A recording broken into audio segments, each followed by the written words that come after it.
في واحد من أقوى لحظات برنامج المواهب، ظهرت المتسابقة كريستينا على المسرح وهي مليانة ثقة وهدوء غريب شد الانتباه لأول مرة. وأول ما بدأت تغني صوتها كان ناعم لكن مليان إحساس لدرجة إن الجمهور سكت تماما، وكان الكل مستني كل نغمة منها. كريستينا قدرت تقدم أداء مختلف فيه قوة وفيه تحكم عالي جدا، وده خلى لجنة التحكيم تبدأ تركز معاه من أول مقطع. وبعد ثواني قليلة بدأت الكراسي تلف واحد ورا التاني في لحظة كانت مليانة حماس وتوتر في نفس الوقت. رامي صبري كان من الأوائل اللي لفوا، وابتسم ابتسامة واضحة إنه شايف موهبة حقيقية قدامه. وبعد ما خلصت كريستينا الغناء القاعة كلها انفجرت تصفيق، والجمهور وقف يحييها على الأداء الرائع اللي قدمته.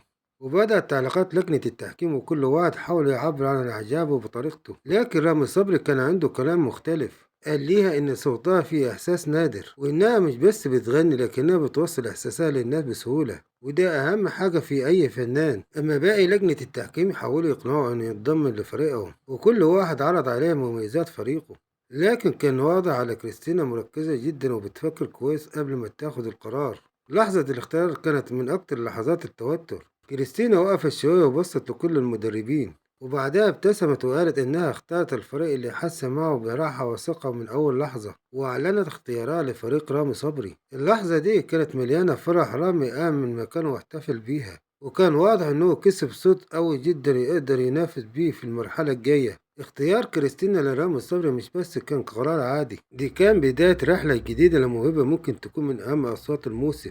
والجمهور بقى مستني يشوف تقدم إيه في الجولة الجاية، وهل تقدر تكمل بنفس القوة ولا لأ. اللي أكيد إن كريستينا خطفت القلوب من أول ظهور، وخلت الكل يحطها تحت المجرة، لأنها ببساطة صوت يستاهل يستمع.